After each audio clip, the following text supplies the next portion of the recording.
On the Isles of Scilly, the summer is not going according to plan. The new chaplain to the Isles, Father Guy Scott, has upset some of the islanders by turning down requests to change some services and remarry a divorcee. He accepts he needs to communicate better with his parishioners. I and others make mistakes. Could be because of what I said, or what I didn't say, or misconstrued. With a new boyfriend back on the mainland, WPC Nikki Green is in something of a dilemma. Is this true love? Who knows?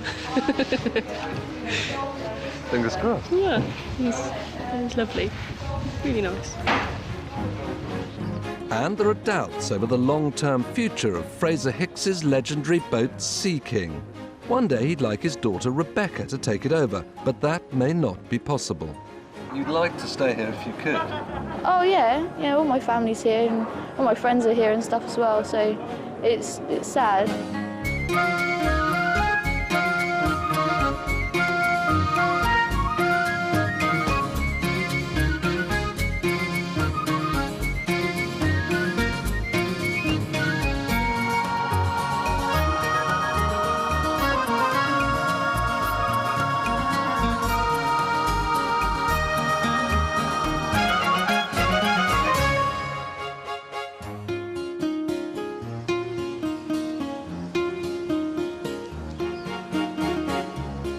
Early summer on the Isles of Scilly gets underway with almost unbroken sunshine. Bookings from holidaymakers are at a record high. And the prospects of a bumper summer season have rarely looked better. When the weather's like this, there are few more aspirational destinations anywhere, which is one reason why the number of people wanting to be married here is increasing year by year. There's also the undoubted charm of the place. At the tiny 12th century church at Old Town on St Mary's, for example, there's no electricity, so plenty of time must be set aside for getting everything ready for a service.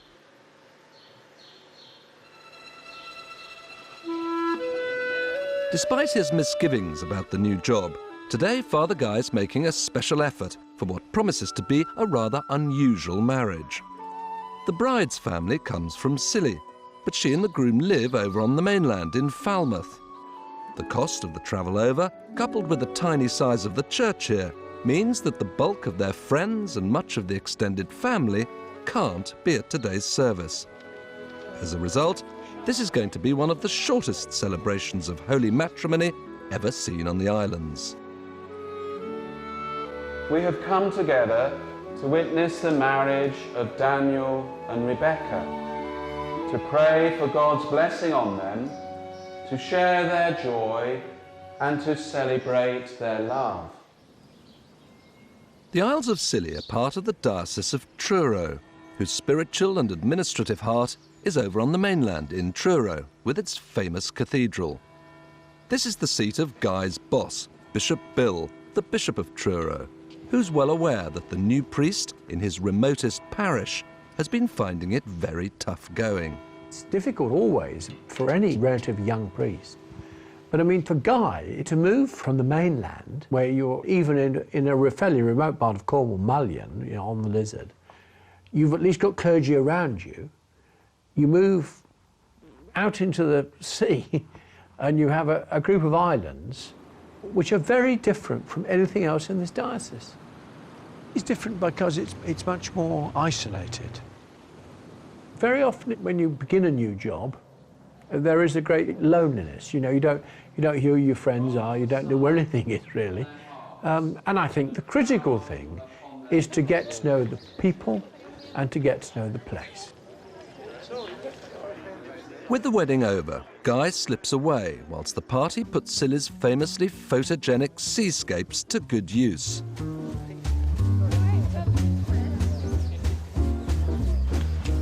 This is the perfect place to take the photographs of a lifetime. But they don't have much time. After a short pit stop, they're straight back up to the airport. Still in their wedding gear, it's on to the next available helicopter. And back to the wedding reception, miles away in Falmouth, where 120 guests are awaiting their arrival.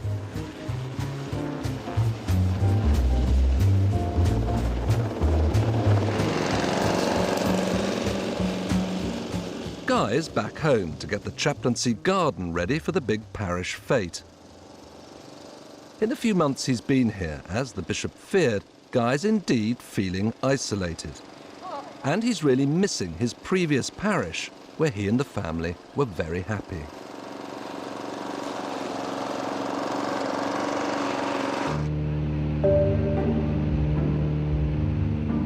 Boatman Fraser Hicks's daughter Rebecca has recently returned to Scilly after a stint in Australia following university. She's delighted to be home, but is unsure how long she can stay. All right. How are you? During the summer, there's no shortage of work for the young people, and Rebecca quickly finds herself busy. I've got a job at the council, working as a clerical assistant. So. As well as this? As well as this, yeah. This is just in the evening. So you earn quite a bit of money. As long as you work hard, you earn quite a bit of money. So you can earn about, £5,000 by the end of the summer to go away with, so it's not bad. Rebecca really wants to be with her dad and the boatman down on the quay. But earning enough money to stay on Scilly through the winter is quite another matter. It's like £100 a week to just rent a room, and you've just got your bedroom and that's it, which isn't really enough. You can't come here and have a career. You can come and work really hard and do all that sort of thing, but I'm never going to earn enough money here, which is really sad because I'd like to be here.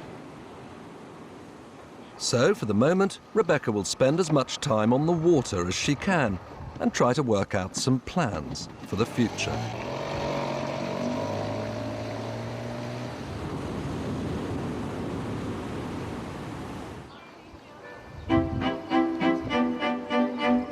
At St Mary's Parish Fete up on the chaplaincy lawns, Father Guy's trying hard to take Bishop Bill's advice and is making an effort to get more involved with his parishioners.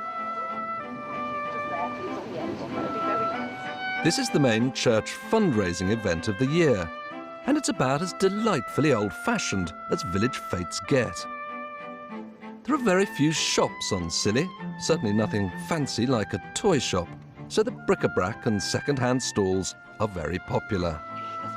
It's jewellery and 30p toys, 20p toys, 10p toys, finger puppets and jewellery, buttons, because you can't buy buttons over here. Anyhow, it's just fun. I love seeing the children buy all the different things. The chaplaincy is one of the biggest and finest houses on Scilly, and it and its occupants are the subject of some curiosity amongst the islanders. Guy and Kate have come up with the novel idea of raising money for the church by charging for guided tours of their home. So how much are you charging people? Adults £3 and children £1. Sounds quite a lot. We'll see, we might drop our prices lower. As the afternoon goes on. Yes. So people, strangers are going to be coming and looking around your home? They are, yes. You don't mind that? No. No, it's in a good cause. How many people do you think are going to turn out this afternoon? Could potentially have quite a number, but it depends. I think this is more perhaps for the locals than visitors. And because they'll all be nosy, won't they, to see what the chaplain's house? I guess they will.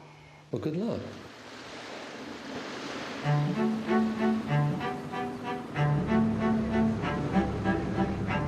Down on the quay, boatman Fraser Hicks is busy getting ready for the big birthday party in honour of his beloved boat Sea King. Probably the best-known tripper boat on Scilly, which is 60 years old. Yeah, that's it, yeah, she's all decorated up and ready to go. Where do you get the flagpole from? Well, I borrowed that from around the back of the quay. I don't know whose it is, but I'll put it back again when I finish with it. So, Not stolen, just hopefully, borrowed. yeah, that's it. Hopefully they won't miss it for 24 hours. Fraser's being helped by Rebecca and his wife Julie. The family have been planning the party for months, and everyone is determined to have a good time. It's a great day, Julie, isn't it? It's really nice, yeah. It's lovely. Always nice to find an excuse, isn't it, to celebrate? Fraser must be very proud of the boat. Yeah. Yeah. Yeah, it's a beautiful boat. I think she's the prettiest. Is Rebecca going to take over one day? Are you going to take over one day, Rebecca? Yes. She's going to show the boys how it's done. Yeah. The party's being held over on the island to the north, Tresco, where a large group of friends of Fraser and his boat are waiting to join them, along with a jazz band. En route, they pick up more friends, and the band's singer, Miss Sheila Fawkes, who wastes no time in getting everyone in the party spirit. Blue skies smiling at me, nothing but blue skies do I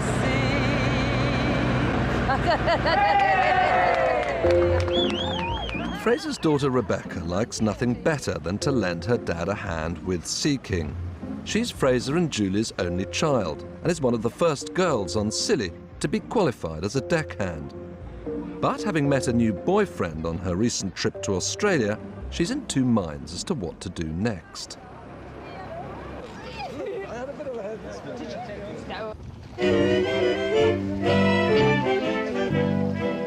At the chaplaincy, the parish fete is going with a swing. The bric-a-brac and second-hand stalls are doing a roaring trade, with many off-islanders coming across to buy clothes or toys. Over the generations, the islanders have learned to become very self-sufficient. In a place like this, with no proper theatres, clubs or cinemas, you learn to make your own entertainment.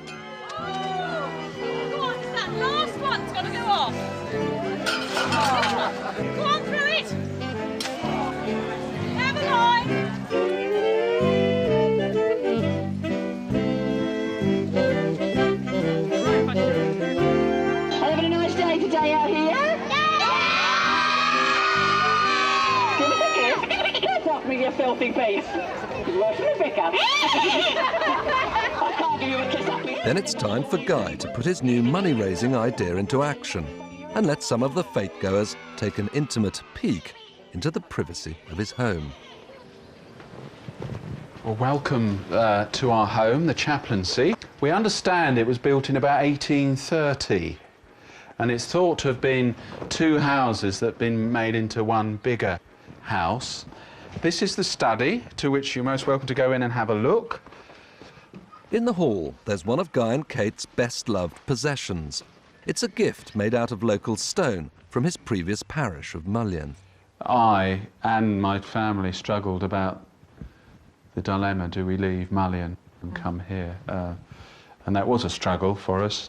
But I say that because the lighthouse there was a gift from the folk of Mullion. And it's very precious to us. That reminds us where we come from, really. Come upstairs, these lovely stairs.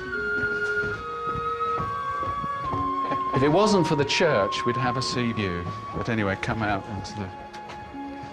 Later, Guy lets his guard slip still more. It's a good move to come here, then. I'm still struggling to come to terms with it, really. Yeah, but I believe God called me, so, you know, you have to get on with it. So, yeah.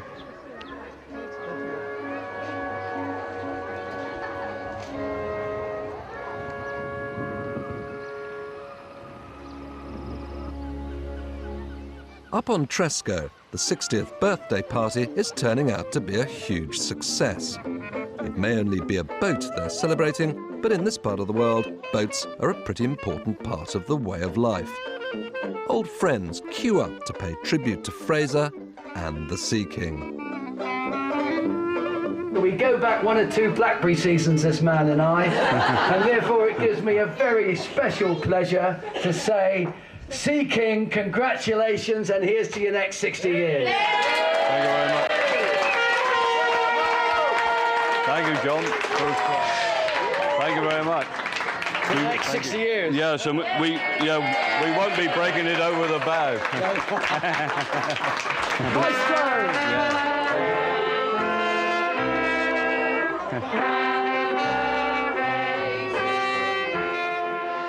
But, like so many things on Scilly, the long-term future of the Sea King is uncertain.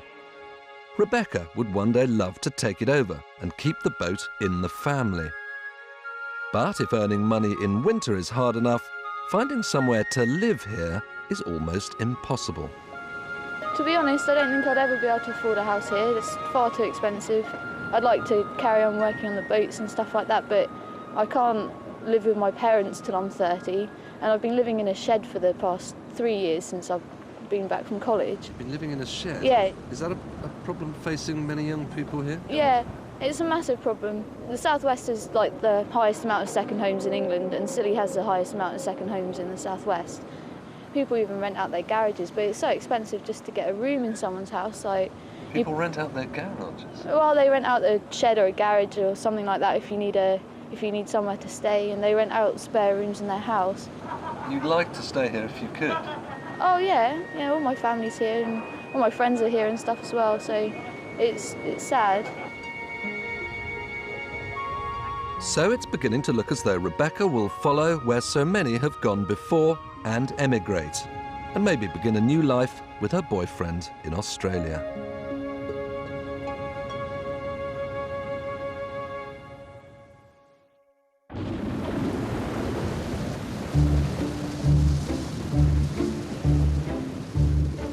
It's July, and after such a wonderful, optimistic start to summer, the heavens suddenly open.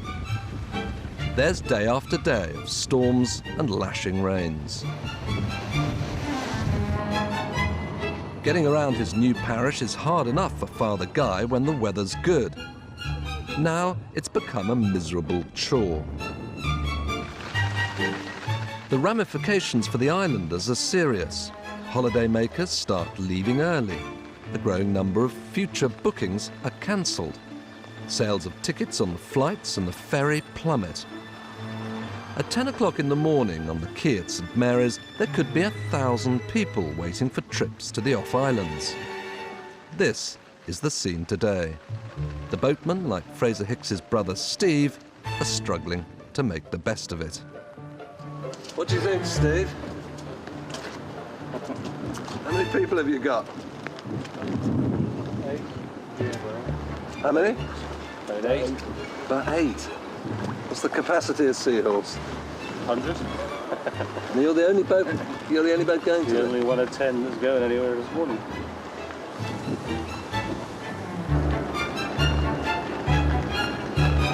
This is another day's lost income, which can never be recovered. If there's much more weather like this, the Hicks boatmen will be in danger of losing a lot of money they rely on to see them through the winter months. It's not much fun for the visitors either. What on earth do you do on Scilly when the weather's terrible?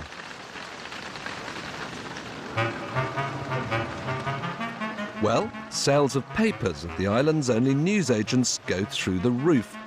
Except, of course, on Sundays, when there are no flights or ferries and therefore no papers. People often buy a second Saturday paper on Sunday to pass the day reading. And then, if you're lucky, you might find the tea dance band in operation somewhere on St Mary's. This summer, the band are finding themselves, unexpectedly, in great demand.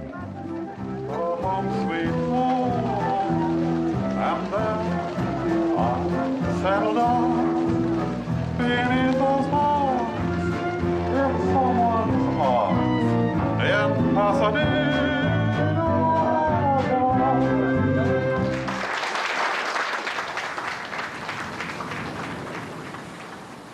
Whatever the weather, on Wednesday and Friday evenings throughout the summer, most of the young people on Scilly are out rowing the gigs.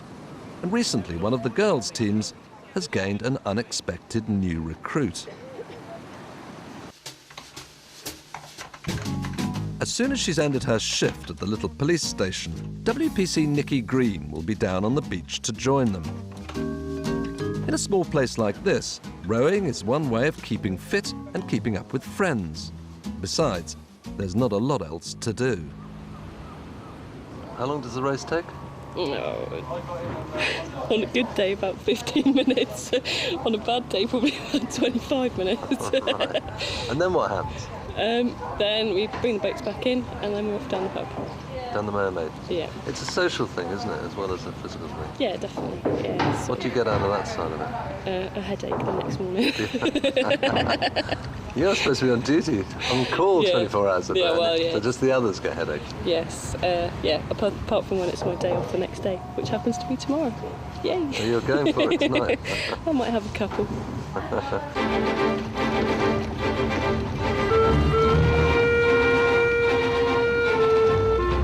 Having worked so hard to get back to Scilly, Nikki's now biding her time before returning to the mainland.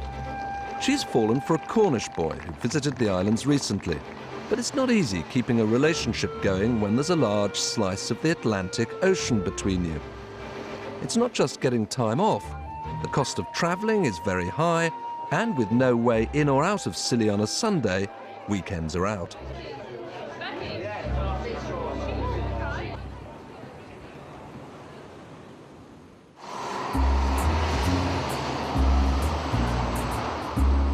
The old fishing harbour of St Ives on the north coast of Cornwall.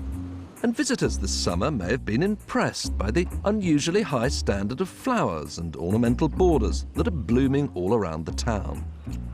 This is in no small measure due to the talent and skill of a young council gardener called Andrew Lowry. Andrew was born and brought up in North Cornwall and has been working in St Ives for 4 years. But today he's skipping off work early to meet an important visitor at the station down the road. And he's rather hoping she hasn't changed her mind at short notice and decided not to come.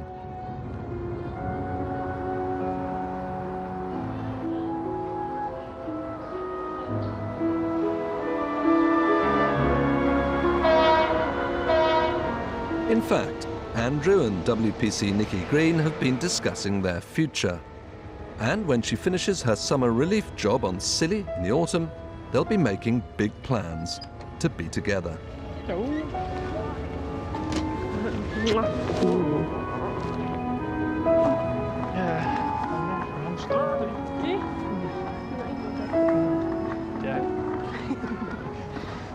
Andrew, what's it like to have Nikki over? Lovely. Yeah? Yeah. In an ideal world in 6 months' time, where would you be? Hopefully down this end of the country. I hope it's nice down here, and hopefully there might be something down here for me. And what would that be? I don't know. I think we know we kind of want to be together. So we'll see. So you're definitely making plans around that. Yeah, there's kind of like, we talk about stuff, but we don't really know until everything sort of see what happens. So yeah, it's been mentioned. You haven't done your edging very well, have you, Matt? We haven't done that yet.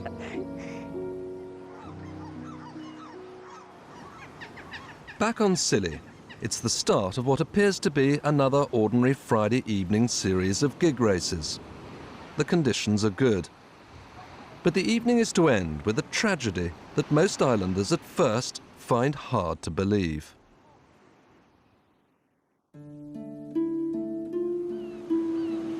The next morning is bright and sunny, and with the dawn comes the awful realization that the overnight rumours are true.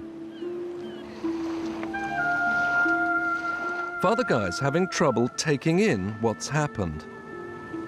Very tragic news last night. A Scillonian lad, Nathan Woodcock, died following the gig race. He was a fine young man, liked and very popular, and just a smashing lad to know. I don't know the family particularly well, but I did know Nathan. A young man with lots of potential who very sadly died young. Nathan was just 23 years old, the only full-time member of the lifeboat crew. He inexplicably collapsed whilst rowing, and all attempts to revive him on the beach failed. He was one of the most popular characters on Scilly. It's affected the community greatly. The best way I would describe it is everyone is numb with shock and disbelief. Here, surrounded by the sea, We're such a very small, tight community that a death like that does knock everybody for six. Yeah. Everyone knew Nathan, so his death touches the entire community. What makes Nathan's death so much harder to accept is that it seems he was in the peak of health. A post-mortem reveals his heart wasn't diseased or malfunctioning, it simply stopped beating. Something the medical profession can only label as sudden adult death syndrome. You don't expect, you know, a young lad like that at 23 to just, you know, to be taken away like that. You know, it's just a real shock for everybody. You know, it must be devastating for his family, and you know, it's a shock for me. I mean, my daughter went to school with him. Rebecca was just a year younger than Nathan at school, but yeah, a real shock for everybody. Probably one of the best, the strongest rowers in the Isles of Scilly. He was due to row across the Atlantic for charity. He was in the A Super Crew team for the World Championships and has been for years, and terribly sad, really, really sad and tragic. You know, he had part of the soul of the island, and you know, part of that's gone now, and I don't think it will be quite the same for the people that knew him. That, you know, it'll never be the same again. Father Guy knows that with Nathan's death, he must do whatever he can to help and put aside his feelings of distance from the community. Well, I feel I just have to be available for people and be present, and that's all I feel I can offer. I can't offer any answers. It's terrible. There is anger. It seems grossly unfair that this should happen to such a nice young man.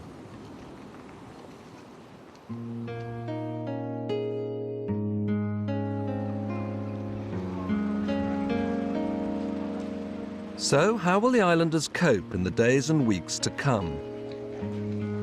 First, there must be a funeral. It turns out to be the biggest funeral in living memory.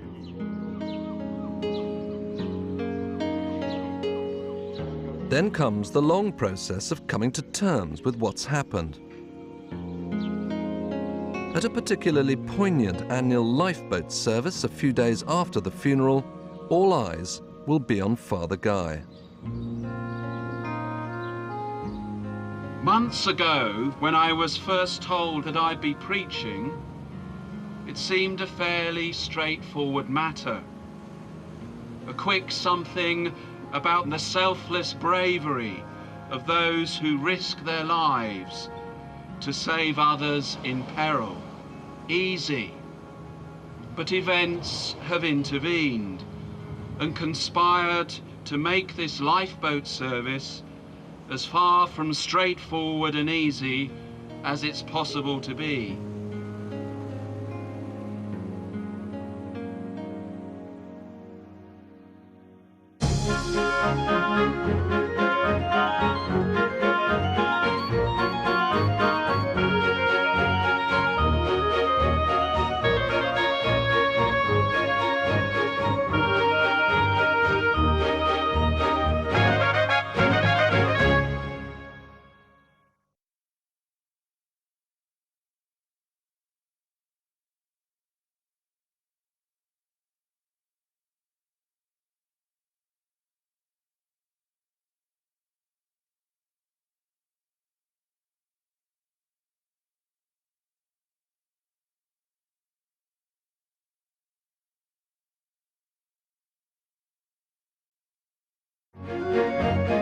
On the Isles of Scilly, Father Guy Scott is finding it much harder than he'd imagined to settle into island life. His churchwarden Sue knows it's been tough.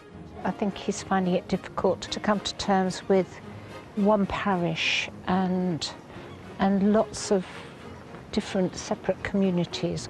Guy